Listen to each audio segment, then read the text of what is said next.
A ver, viene la campaña, lo decíamos, ¿cuál va a ser el rol o cómo va el gobierno a administrar el proceso? Qué duda cabe que muchas de las autoridades de gobierno van a estar por el apruebo, más allá de lo que se hable, de lo que se analice, de lo que se informe de cada uno de los contenidos y de las particularidades. Yo creo que cada cual tiene su propia mirada, una especie de esperanza sobre la Constitución, pero también pueden haber nerviosismo al mismo tiempo por otras.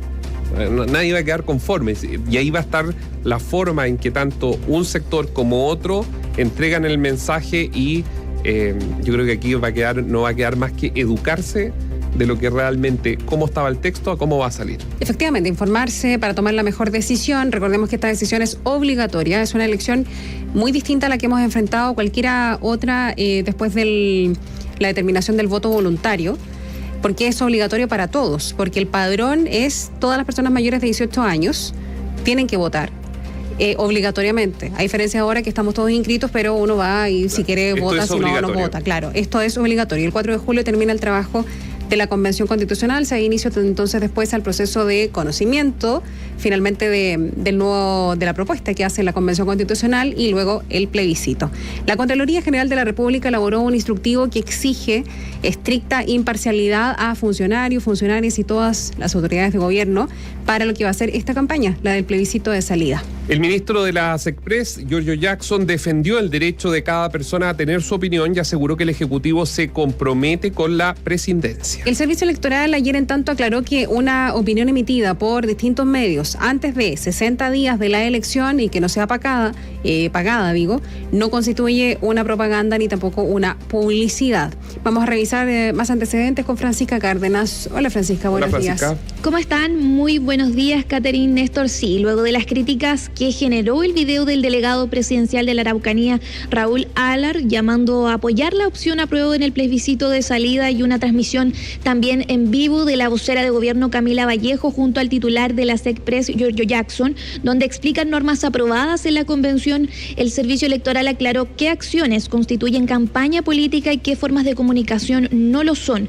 Andrés Tagle, presidente del organismo, sostuvo que si se emite una opinión personal durante la etapa en que se discuten las normas, no es campaña política y aclaró que cuando alguien opina en distintos medios antes de 60 días de la elección, siempre y cuando el espacio no sea pagado, esto no es propaganda.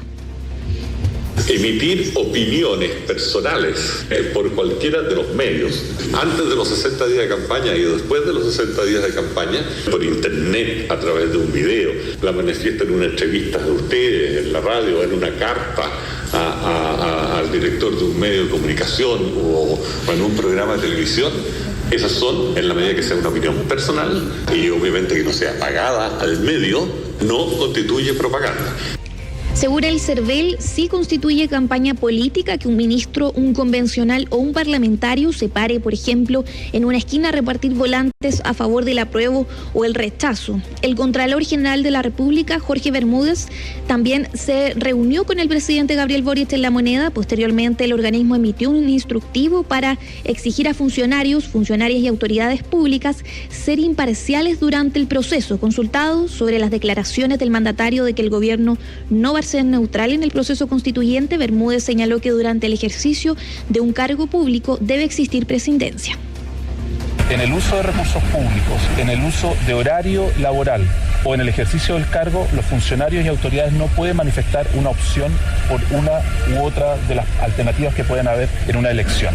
Evidentemente son ciudadanos y por lo tanto, excluida esa situación, me refiero a fuera de horario laboral, sin usar recursos públicos y no estando en el ejercicio del cargo, las personas pueden manifestar sus opciones, como cualquier ciudadano.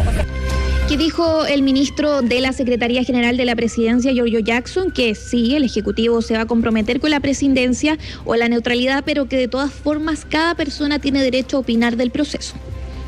Pero nosotros, de manera institucional, por cierto, que no se toma una postura respecto al plebiscito. Nosotros podemos, a título individual, por cierto, tener nuestras preferencias, pero eso es distinto al aparataje público. Y en ese sentido, la presidencia es algo que nosotros, con lo que estamos comprometidos en materia institucional, lo que no exime a las personas de tener su propia opinión política, porque eso también es un derecho que todas las personas tienen.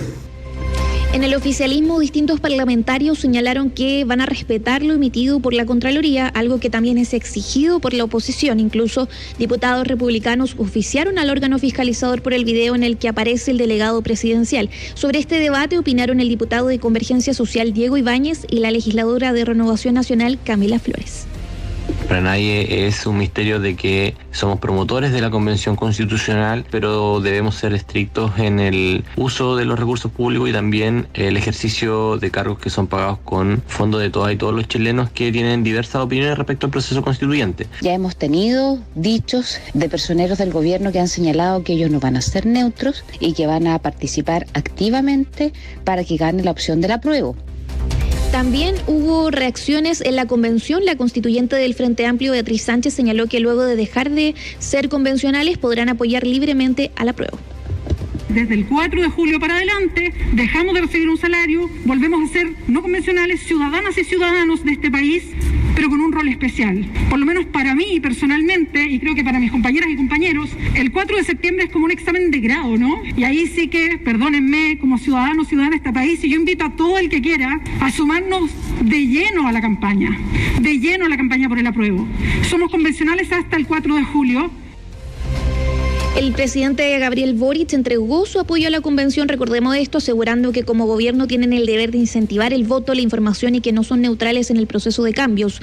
El instructivo de la Contraloría señala que las autoridades y servidores públicos no pueden valerse de sus empleos para favorecer o perjudicar alguna de las alternativas consultadas, es decir, el apruebo o rechazo, ya sea directamente o a través de las tendencias o partidos políticos que la apoyan. También contarles que a esta hora la ministra del Interior, Isquia Siches, convocó a un comité policial. La jefa de gabinete se encuentra reunida con el general director de Carabineros, Ricardo Yáñez, y también con Sergio Muñoz, director general de la PDI. Uno de los temas a tratar es la violencia en la macrozona sur, pero también la violencia en las protestas estudiantiles. Se espera que en los próximos minutos, incluso ya se acerca la hora, van a dar unos importantes anuncios en materia de seguridad acá en el Palacio de la Moneda. A ver, eso es importante y seguramente van a hablar de las cifras. Ha habido un problema con las cifras en el gobierno en el último tiempo y según lo que se desprende, la polémica que se generó el día de ayer también sobre el estado de emergencia que operó hasta hace algunas semanas en la denominada macrozona sur. ¿Y por qué? Porque la ministra de Desarrollo Social, Janet Vega, había afirmado el día de ayer en una entrevista en Emol TV que los hechos de violencia en la macrozona sur habían aumentado un 400%. Hoy en el diario El Mercurio, Pablo Urquizar, que es el ex coordinador nacional de seguridad en la macrozona sur, le responde a estos dichos de Janet Vega. Afirma que obviamente esos dichos, entregar detalles, y se había aumentado en un 400% durante el estado de emergencia. Se puede discrepar, dice Urquizar, ideológicamente del estado de emergencia, como lo ha hecho el actual gobierno, pero no existe derecho a faltar a la verdad para justificar la oposición a la medida. El estado de emergencia se decretó para enfrentar el terrorismo, sigue la carta, el narcotráfico y el crimen organizado de la macrozona sur, que no distinguen sus víctimas ni origen ético ni color político. Fue solicitado por el 81,56% de las personas consultadas en la Araucanía y renovado en 9 ocasiones por el Congreso. Lo anterior ocurrió precisamente porque se redujeron en un 45% los hechos de violencia, un 8% los atentados incendiarios y en un 73% las usurpaciones en base a un trabajo conjunto de las Fuerzas Armadas y las policías, con más de 70.000 controles y 185 detenidos. Además, agrega Pablo Urquizar en esta carta al diario El Mercurio, dice, posibilitó el plan Cosecha Segura con más de 214.000 hectáreas y 1 millón de toneladas de cereales cosechados para la seguridad alimentaria del país. Es deber de la autoridad informar correctamente a la ciudadanía y no desinformar por razones ideológicas, dice textual esta carta de Pablo Urquizar, ya decíamos, ex coordinador nacional de seguridad de la macrozona sur. Con cifras en manos que ayer ya se le rebatían a Janet Vega, nuevamente se equivocaron. Todo indica que este va a ser uno de los temáticas, una de las temáticas, pero también tiene que ver con las decisiones que se van a tomar al interior de esta reunión de seguridad pública, porque hay que decir que todos los martes hay una reunión de seguridad pública. Van los generales de inteligencia, van los enviados por las jefaturas de ambas policías, también de la Agencia Nacional de Inteligencia. Vamos a ver qué hay de nuevo en torno a esto. La presión, obviamente, para un estado de emergencia está a la vuelta de la esquina para la administración de Gabriel Boric. Vamos a ver qué resoluciones se toman. Seguramente ahí en cualquier minuto retomamos la comunicación con la Moneda. Claro, reunión que debiera estar ya en sus últimos minutos. Vamos a captar las reacciones de lo que suceda una vez que se produzcan ahí en la Moneda. Pero hablábamos acerca del instructivo de la Contraloría en relación al accionar de las autoridades de gobierno, quienes se desempeñan en el gobierno respecto de lo que va a ser el plebiscito. Y hay un video, hubo un video que todavía está disponible en redes sociales del Ejecutivo, protagonizado por la ministra vocera Camila Vallejo y el ministro secretario general de la Presidencia, Giorgio Jackson. Él fue el primer invitado de un distendido programa, así se le ha dicho, pero es una transmisión en línea que se transmite en redes sociales y que desde la semana pasada comenzó a producir y conducir la propia ministra secretaria general de Gobierno, Camila Vallejo, junto con su equipo de asesores. Efectivamente, y hay que indicar que, sin embargo, luego de ese diálogo relajado, se explicó lo que nos convoca era conversar sobre la Convención Constitucional. Claro, es bastante distendido esto, hay muchas bromas, un ambiente muy de amigos o conocidos desde hace por lo menos 10 años, no sabemos la historia de ellos. Te lo hablaste todo tú, le dice Giorgio Jackson en algún minuto a Camila Vallejo, que está explicando justamente los pasos en que está la Convención Constitucional. Y claro, y luego de eso dicen, estamos realizando esta transmisión porque estamos muy contentos y contentas de los avances que ha tenido el trabajo de las y los convencionales, dice la ministra Camila Vallejo, remarcando en varias oportunidades los roles ministeriales de ella y su invitado, y que la grabación se realizaba desde su oficina de la Secretaría General de Gobierno. En estos 9 meses, la convención ha parido cosas importantes como son los derechos fundamentales, y destacamos en esta transmisión a aquellos porque han sido décadas donde ciudadanos y ciudadanas vienen peleando para que el Estado resguarde sus derechos, pueda garantizar derechos como el derecho a la vivienda, a la seguridad social, no solamente a través de las pensiones, también en momentos de crisis. Es súper importante hablar de universalidad, solidaridad, integralidad, unidad, igualdad, suficiencia, participación, sostenibilidad y oportunidad. Eso es súper buena noticia, acotó el ministro Jackson, quien además explicó lo que implicaban los derechos al cuidado, la libertad sindical, a la salud, al agua, que fueron aprobados en la Convención Constitucional. Esto va muy de la mano con los cambios estructurales que queremos empujar como gobierno, complementó la ministra vocera. Este programa es la primera de las transmisiones por Instagram, esa es la red social por donde se emite, que realizaba la ministra Vallejo con el fin de difundir a través de las cuentas institucionales de su ministerio información relevante para el Ejecutivo. Ayer, de hecho, se subió otro video, también ella como anfitriona, ¿no?, en esta oportunidad con el ministro de Hacienda, Mario Marcel, para hablar acerca del proyecto del salario mínimo. El problema del video, que aún se puede ver en la cuenta de Instagram del Ministerio Secretaría General de Gobierno, es que, al menos según algunos juristas, quedaba en el límite de lo que permite la Contraloría, que este jueves, a través de este instructivo, remarcó que los funcionarios y servidores públicos no pueden emplear bajo cualquier forma dinero o bienes de la institución, incluyendo medios electrónicos ministeriales, para beneficiar tendencias u opciones de cara al plebiscito de salida, que finalmente determinará si la propuesta de la convención se convierte o no en la nueva Constitución. Mientras les contamos esto, estamos mostrando imágenes de ese video en bioviatv.cl para que se hagan la idea de cómo se da finalmente esta instancia. Hay varias opiniones que capta hoy el diario La Tercera, por ejemplo, de la profesora de Derecho Administrativo de la Universidad del Desarrollo, que es Constanza Tovar. Dice: este video está en el límite porque los ministros han tomado la opción de informar a la ciudadanía sobre las materias que han sido aprobadas, pero lo que no debe hacer el gobierno es promover una opción determinada. El gobierno no puede en ningún caso favorecer alguna de las dos opciones, rechazo o apruebo. El gobierno no debe perder de vista la imparcialidad para resguardar el éxito del proceso constituyente. Y agrega Tovar, quien precisa que en Chile igualmente existe un régimen de libertad amplio que contempla la libertad de expresión y de opinión. Por lo tanto, todas las personas son libres de expresarse y asociarse. Lo importante es que los funcionarios públicos no lo hagan dentro de su jornada de trabajo. Hay otra opinión del profesor de Derecho Administrativo de la Universidad de Chile, Luis Cordero. Él dice que el video de los ministros no vulnera disposiciones de la Contraloría, pero sí cree que está ahí, justo, Es el ejemplo interpretable porque en el fondo está la duda si están hablando de una opción, un caso que no estaría permitido, o de la importancia del proceso, lo que sí se puede manifestar. Ahora, dice él, yo creo que ellos estaban hablando de la importancia del proceso. Cordero agrega que las autoridades de la Universidad de Chile, recuerden eso. Cordero agrega que las autoridades del Ejecutivo deben tener cuidado en los límites informativos. Una cosa es la conversación sobre la importancia del proceso, pero otra cosa son las prestaciones y beneficios públicos concretos, así como utilizar su posición y el Estado para promover una opción sobre otra. Da un ejemplo, explica que un secretario de Estado podría incluso revelar cómo votarán el plebiscito de salida, una situación que se dio con los ministros de Sebastián Piñera, por ejemplo, antes del referendo de 2020, el plebiscito de entrada, el que finalmente dio inicio al proceso constitucional, pero dice no deberían hacer llamados a votar por determinada opción. También Cordero comenta que ellos podrían informar de los avances de este proceso, pero no condicionar la entrega de beneficios concretos del Estado si es que triunfa una determinada alternativa. Otro abogado experto en derecho administrativo, esta vez de la Universidad Andrés Bello, Gabriel Osorio, él dice, la actividad desarrollada por los ministros, en mi opinión, está un poco fuera de los límites que exige no solo la Contraloría, sino que la ley. Recordemos que los bienes o recursos públicos, en el caso de la Secretaría General de Gobierno, solo pueden utilizarse para el cumplimiento de sus fines específicos o para difundir información que diga relación con su funcionamiento o con la difusión de las prestaciones que se otorgan.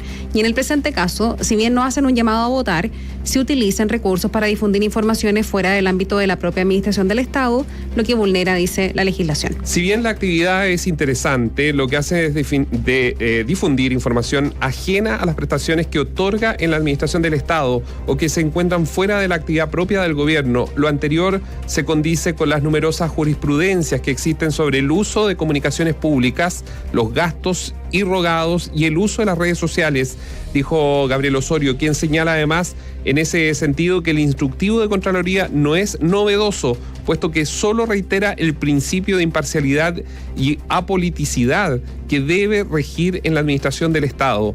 Así, no se pueden utilizar las reparticiones públicas o asociar estas reparticiones a una de las posturas, dijo Osorio, a la tercera. Ahora, la interpretación que hacen en La Moneda es que la transmisión se ciña a los principios de libertad de expresión y que tampoco los ministros Jackson y Vallejo hicieron un llamado a votar por el apruebo. Incluso sus opiniones, valorando la aprobación de algunos derechos fundamentales, no se escapan a reacciones positivas que tuvieron autoridades de otros poderes constituidos sobre la materia. Además, un punto a favor del gobierno lo entrega el presidente del Consejo Directivo del Servicio Electoral, Andrés Tagle, quien señaló que la transmisión de los ministros no constituye campaña electoral y que era normal que organismos opinen sobre esas normas, especialmente si son de su competencia. Eso no constituye campaña, yo no sé, creo que ahí es la Contraloría, el órgano respectivo a hablar, ¿no? El director del CERVEL, del Consejo Directivo del Servicio Electoral, Andrés Tagle, que tiene otras preocupaciones mucho mayores. No tiene que ver con el accionar del aparataje público. Yo creo que él lo dice respecto de otras personas. Yo, tú, no sé, personas civiles, digamos. A eso ¿no? sí, claro, a ellos sí. A él tiene que referirse. Exactamente. Claro, que en las cuando campañas. Se puede y cuando no, pero lo otro le corresponde a la Contraloría. Veremos qué sucede. Hablemos de otro dato del servicio electoral, a propósito de las preocupaciones, las preocupaciones que debiera tener. Se ha dicho mucho que es una filtración, pero no es una filtración, porque es una publicación que hace el mismo servicio electoral. La dirección del CERVEL, a petición del Consejo Directivo del mismo organismo, instruyó una investigación para determinar responsabilidades después de que se subiera a su sitio web un archivo comprimido que contenía información a nivel personal, incluyendo el RUT, la edad y la militancia política de quienes, los 14.900.189 electores que conformaban el padrón total para las elecciones municipales realizadas en mayo de 2021. A ver, es verdad, antes de seguir, es verdad, porque esto es gravísimo, es verdad que hoy día hay bases de datos que se venden de las mismas hay investigaciones en la justicia, no estamos diciendo nada nuevo respecto, por ejemplo, a las ISAPRE. Entonces tiene de usted que nos está escuchando, que está en la casa, que está en el metro, que va en el taxi, en un auto, bueno, usted, tuya, Catherine, mía, y le mandan correo electrónico y le funcionan las orgánicas de que uno conversa, nosotros dos estamos conversando un jarro de café, nos metemos después a las redes sociales y nos van a aparecer jarros de café en promoción. Claro. A ver, eso ocurre, por eso es tan grave. Hay páginas que tienen información que para muchos puede parecer sensible. Por ejemplo, tú pones el nombre completo de una persona, a veces ni siquiera completo. Te lleva el rutificador. Y te da el RUT, y te da la dirección de esa persona. Si tienes el RUT, te da el nombre. Bueno, el CERVEL quiso hacer más fácil el trabajo. Claro. Checar todo, su dirección, sus nombres, su militancia política. Militancia política, si es militante o no es militante. Bueno, ¿qué pasa? La Dirección Nacional del Servicio Electoral, CERVEL, a petición del Consejo Directivo de ese organismo, instruyó una investigación para determinar responsabilidades luego de que se subiera a su sitio web un archivo comprimido que contenía información a nivel personal, incluyendo RUT, edad y militancia política, de 14.900.139 electores que conforman el padrón total de las elecciones municipales que se realizaron en mayo del 2021. Consecuencia de la filtración de esta información, por cierto, sensible, que nunca antes se había revelado de manera pública y que se dio por el diario La Tercera, en el Servicio Electoral dicen que además se va a realizar una investigación exhaustiva de los procedimientos sobre el tratamiento de datos que se realizan en esta repartición pública. Se emitió un comunicado. ¿Qué se dijo ahí? El Consejo Directivo del Servicio Electoral sostuvo una reunión extraordinaria durante el jueves, o sea, el día de ayer, para analizar los antecedentes proporcionados por la Dirección Nacional del Servicio vinculados a los que calificaron como una grave vulneración de la reserva de datos de los electores. Entonces, ¿qué explicaron? Dicen, el pasado 27 de abril, con la finalidad de responder a una solicitud formulada vía transparencia, se subió a la web del Servicio Electoral un archivo con todos los electores del padrón electoral de las elecciones realizadas en mayo de 2021, indicando edad, sexo, comuna, afiliación al partido político, pueblo originario y la condición de haber o no votado en ese proceso. Ojo con eso, de haber o no votado en el proceso. Ponga atención con eso. Agregaron que adicionalmente y en forma incorrecta, se instruyó también el número de rol único nacional de los electores, en circunstancias que solo debió subirse la información de estos de forma anónima, sin identificación y para fines estadísticos. Sin embargo, aclaran que no es efectivo que el archivo haya tenido los candidatos por los cuales votó el elector, violando el secreto del voto, ya que dicha información jamás ha estado en poder del servicio electoral, que era, sería lo que faltaba en todo caso después de todo lo que se filtró. No la pueden tener, porque la colilla del voto es... El voto es secreto. Claro, el voto es secreto, eso aclarémoslo, el voto es secreto, pero se pueden sacar tendencias por mesa, porque al saber usted que la Catherine, que yo, que estamos en el mismo libro, fuimos o no a votar, se pueden empezar a hacer, por ejemplo, futuros candidatos a la presidencia o candidatos al parlamento o alcalde, empezar a ver, mira, por acá está en la zona y usar estrategias políticas abocando recursos específicos a puntos específicos. Por eso es tan grave. Es muy grave. La pregunta es, era este hecho gravísimo. Bueno, ¿quién está detrás? Conocer quién está. ¿Quién dispuso que se extrajeran esos datos de la base de datos? ¿Por qué motivo se expuso en Internet? ¿Quién es el responsable de la seguridad digital? ¿Por qué las alertas no se sumaron? Y si van a denunciar o no al Ministerio Público para poder tener una investigación real. Es gravísimo, realmente es muy grave, sobre todo porque ponen entredicho uno de los organismos que probablemente estaba en el top 10 de la mirada de cómo funcionaba institucionalmente. Que constantemente es muy destacado, o sea, en todas las elecciones que se han realizado en el país, regularmente se sorprenden incluso en el extranjero cómo se puede realizar un proceso como el que realiza el Servicio Electoral, que además tiene, como decimos, muchos desafíos. Está el próximo plebiscito de salida con la votación georreferenciada, ¿no? Supuestamente quienes van a votar, todos es obligatorio, lo van a poder hacer en el lugar más cercano de su casa para evitar grandes traslados, problemas con la locomoción, en fin. Por lo tanto, efectivamente, se requiere una aclaración a todas las preguntas que ya hacías y obviamente también tomar una determinación para que no se vuelva a dar. Análisis y profundidad. Radiograma. 9:44 a.m. La Comisión de Sistema Político de la Convención aprobó las nuevas atribuciones que tendrá la Cámara de las Regiones con el respaldo de independientes, lo que abre la posibilidad de que la propuesta sea aprobada por el Pleno de la Convención. Claro, que recordemos además es su última oportunidad, esto que se reconoce como el corazón, ¿no?, de la propuesta de Constitución. En esta instancia además se respaldaron mecanismos de democracia participativa, entre ellos el que permite a la ciudadanía ingresar proyectos o incluso derogar algunas leyes con un referendo, pero se rechazó la opción de plebiscitos revocatorios de autoridades. Escuchemos el informe de Agustín Morel. La Comisión de Sistema Político de la Convención aprobó las nuevas atribuciones que tendría la Cámara de las Regiones, institución que reemplazaría al Senado. Esta corporación podrá incidir en reformas constitucionales, derechos sociales como salud, vivienda y educación, así como también en la ley de presupuestos. Además, se determinó que la Cámara de las Regiones actuará como jurado cuando el Congreso de las Diputadas y Diputados declare procedente una acusación constitucional y el quórum será de 2/3. Una de las novedades fue que la propuesta contó con el apoyo de colectivos que no firmaron las indicaciones consensuadas por constituyentes de izquierda y centroizquierda. Esto último había puesto en duda si los independientes apoyarían el texto en el Pleno. La coordinadora de la Comisión de Sistema Político, Rosa Catrileo, destacó el apoyo que logró el acuerdo. Es una señal de que es un acuerdo consistente y que es un acuerdo que, tal como señaló Ricardo, conversa muy bien con decisiones que ya ha tomado la Convención. Entonces, de manera que nosotros estamos convocando, también como coordinación y como comisión, en atención a las votaciones que se han dado, a obtener los mayores apoyos dentro del Pleno. El Pleno de la Convención, en tanto, aprobó el artículo de la Comisión de Principios Constitucionales que permite impulsar iniciativas populares de norma. Con esto, la ciudadanía podrá presentar proyectos de ley para que sean tramitados en el Congreso si consiguen una cantidad de firmas equivalentes al 3% del último padrón electoral. La cocoordinadora de la Comisión, Lorena Céspedes, valoró que haya sido aprobada la norma, pero cuestionó el porcentaje de patrocinios necesarios.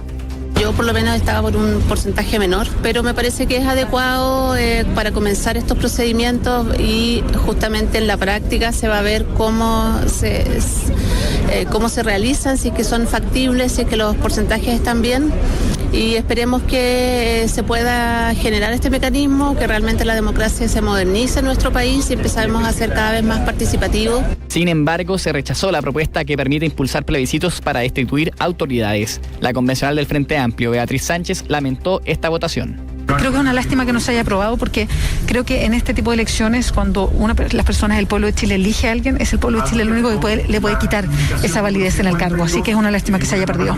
La nueva propuesta de iniciativas populares de norma ya fue despachada al borrador de la nueva Constitución, mientras que el informe de sistema político se votará en el Pleno el próximo viernes.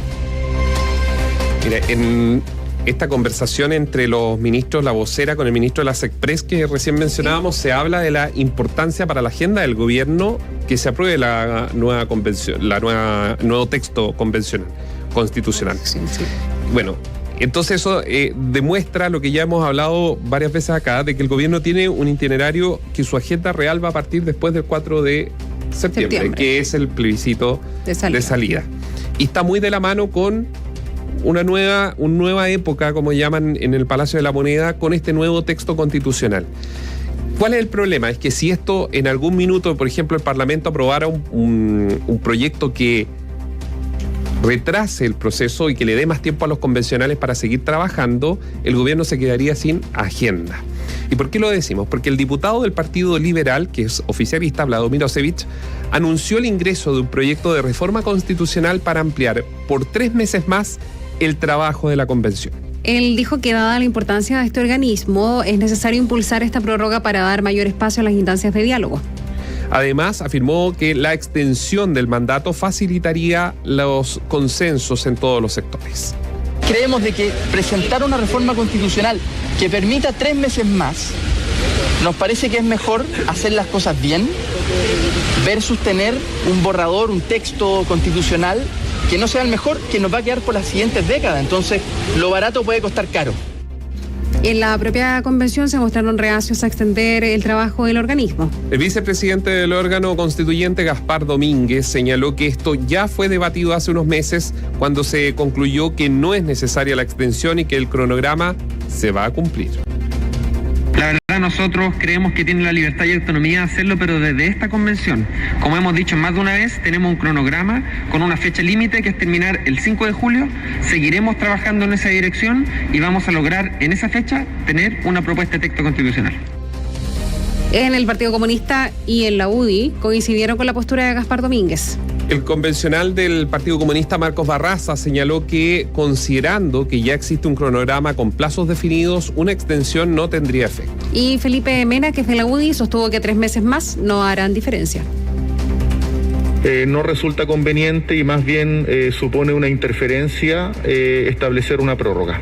No va a cambiar el camino que ha tomado esta convención si le agregamos 3 meses más. No va a haber más deliberación, no va a haber un llamado a grandes acuerdos. La constituyente de la Coordinadora Plurinacional, Alejandra Pérez, señaló que ya se encuentran trabajando en los tiempos apretados para cumplir con el cronograma, sesionando incluso los fines de semana. creo que hoy no es el momento. O sea, ya están todos los tiempos asignados, estamos trabajando para tener un buen texto final y a eso nos tenemos que abocar, a trabajar el hoy día. Las voluntades tendrían que haber sido antes. El itinerario dice que los últimos plenos de la convención se van a realizar hasta el 16 de mayo. A partir de ahí, del día 17, comenzarán a trabajar las comisiones de armonización, normas transitorias y preámbulo.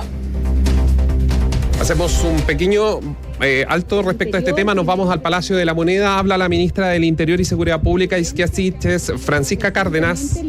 Sí, tras convocar a un comité policial acá en el Palacio de la Moneda, habla hasta ahora la ministra del Interior, Isquia Siches. Violencia que han ocurrido recientemente en la región del Biobío.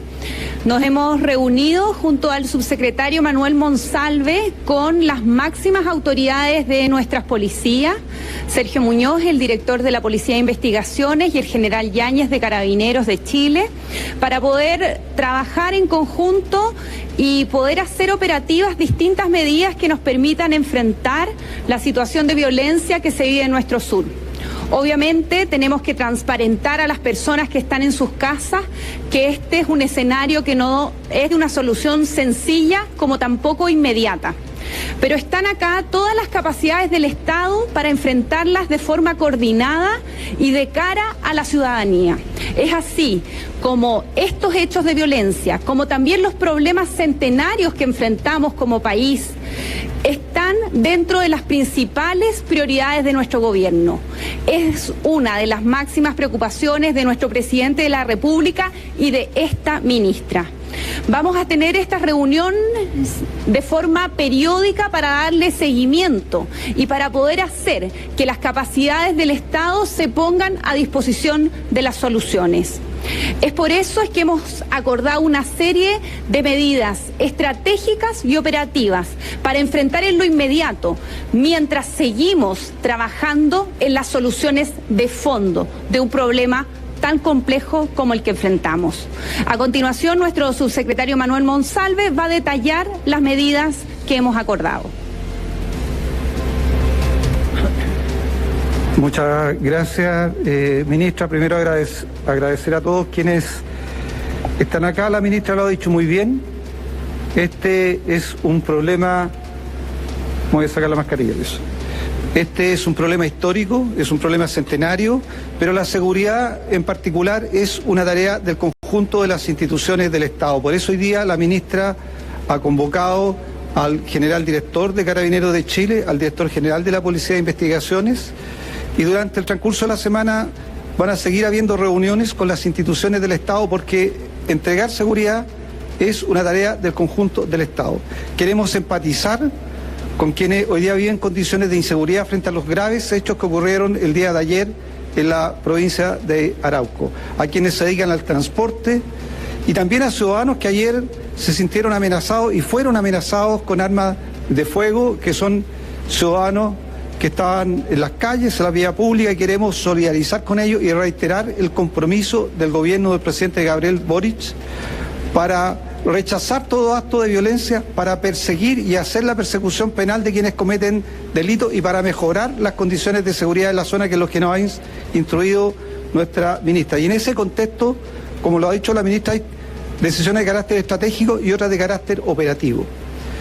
Vamos a fortalecer las medidas de seguridad en la zona. Uno de los hechos que va a ocurrir hoy día es que el general Marcelo Araya, general director de Orden y Seguridad de Carabineros, se va a desplazar a la zona, se va a reunir allí con los mandos operativos, con los jefes de zona tanto de la región del Biobío como de la Araucanía, como con el general que está a cargo de la macrozona, y se van a tomar medidas inmediatas y directas para mejorar las condiciones de seguridad en las rutas, y van a ser visibles, palpables y eficaces para la seguridad de los ciudadanos. En segundo lugar, se nos ha instruido destinar recursos para mejorar las capacidades de seguridad en la región del Biobío y en la región de la Araucanía. En ese contexto hemos conversado con ambos gobernadores y durante el transcurso de la próxima semana esta inversión de 5.500 millones de pesos que ha instruido el presidente de la República se va a materializar en la compra de un conjunto de equipamiento para mejorar las condiciones de seguridad en ambas regiones, y eso se va a hacer en conjunto con los gobernadores de la región de la Araucanía, Luciano Rivas, y el gobernador de la región del Biobío, Rodrigo Díaz.